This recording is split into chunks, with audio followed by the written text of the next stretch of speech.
ગોટિયા, આજથી આપણે એકબીજાનું મસ્તી કરવાનું બંધ કરી દેવાનું. કોઈ એન્જિનિયર ભાઈબંધ મળે ને તો એની ક્યારેય મસ્તી નહીં કરવાની. આજથી બધા એન્જિનિયરો ભાઈ ભાઈ. એકય એન્જિનિયરે બીજા એન્જિનિયરની મજાક ક્યારેય નહીં કરવાની. કારણ કે એન્જિનિયરિંગ ખુદ જ આપણી યારે આવડું મોટું મજાક કરી રહ્યું છે. કેવડી મોટી આશાઓ સાથે એન્જિનિયરિંગમાં એડમિશન લીધું હોય અને એન્જિનિયરિંગ પત્તા પત્તા એ આશાઓનું ક્યારે પાણી થઈ જાય છે ને એ જ નથી ખબર પડતી. સાચી વાત છે લાલા. એન્જિનિયરિંગના 4 વર્ષ, એમાં 8 એક્સટર્નલ એક્ઝામ ને 8 ઇન્ટરનલ એક્ઝામ, ટોટલ 40 સબ્જેક્ટ અને એના પાછા ઇન્ટરનલ વાયવા. આ બધું પૂરું કરીને એક માણસ એન્જિનિયર બને અને આટલું બધું કર્યા પછી પણ એને જોબ મળશે કે નહીં એનો તો વીમો જ રહેવાનો. એન્જિનિયરિંગના પહેલા સેમમાં કેવા હોશે આપણે ભણવા જતા હોય, પહેલા સેમથી જ વિચારી લીધું હોય કે આપણે ગેટમાં એને ટોપ કરશું એટલે કંપની વાળા આપણને સામેથી લઈ જાય. પણ જેમ જેમ આગળ સમય જતો જાય ને એમ આખી વિચારસરણી બદલાઈ જાય છે. પહેલા સેમમાં ગેટ પાસ કરવાના વિચાર હોય અને ચોથા પાંચમા સેમમાં પોતતા તો જીટીયુની પરીક્ષામાં પાસ થવાના ફાફા પડી જાય છે. અડધા તો ચોથા પાંચમા સેમેસ્ટરમાં પહોંચતા પહેલા ડિટેન થઈ જાય છે. ઈ બિચારાને તો એન્જિનિયરિંગ 4 વર્ષના બદલે 5 વર્ષમાં પતે. કોકને તો 5 ના બદલે 6 ને 6 ના બદલે 7 વર્ષે એન્જિનિયરિંગ પતે.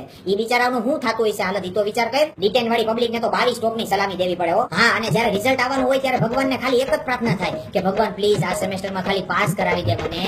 અને રિઝલ્ટ આવે ત્યારે જીટીયુની સાઇટ ઉપર ઓલો એનરોલમેન્ટ નંબર નાખીને જ્યારે સર્ફિંગ થાય ને ત્યારે ખાલી એક જ વસ્તુ થતી હોય, ભગવાન પ્લીઝ લીલી લીટી, ભગવાન પ્લીઝ લીલી લીટી, લીલી લીટી, લીલી લીટી. અને જ્યારે ભૂલમાં લીલી લીટી આવી જાય ને ત્યારે અંદરથી જે હાશકારો થાય છે ને જાણે દુનિયા જીતી લીધી હોય. એન્જિનિયરિંગ આપણને ભણતા ક્યાં શીખવાડે છે, ઈ તો આપણો ડર કેમ દૂર કરવો ઈ શીખવાડે છે. 4 વર્ષની અંદર એક જ વસ્તુ શીખવાડે છે કે ગમે એવી પરિસ્થિતિ આવે પણ બીવાનું નથી. આપણને શું ફેર પડવાનો, જે થાય ઈ જોયું જાય. પહેલા સેમમાં વાયવા દેવા જાય તો આમ કેટલા સિન્સિયર બનીને વાયવા દેવા જાય, અને જેટલું તો એક્ઝામમાં નહીં વાંચતા હોય ને એટલું તો આપણે વાયવાના આગલા દિવસે વાંચીને જાય. ઈ બીક થી કે ક્યાંક અંદર જઈને મારે નહીં અને રીવાયવા નો આપે. પહેલા સેમમાં ઈ જે બીક હતી ને ઈ 8મા સેમમાં પોતતા ક્યાં વઈ ગઈ ને ઈ જ નો ખબર પડી. 8મા સેમમાં આવીને એટલા સક્ષમ થઈ ગયા ને કે નાયા ધોયા વગરના લઘરાની જેમ ધોઈડા આવી વાયવા દેવા. કાઈ બીક જ નથી અંદરથી. શું કરશે, વધીને રીવાઈવ આપશે ઈ જ ને. વધીને કલાક મોડો વારો આવશે. આજ નહીં તો કાલ દઈ દેવું. આપણને શું ફેર પડે.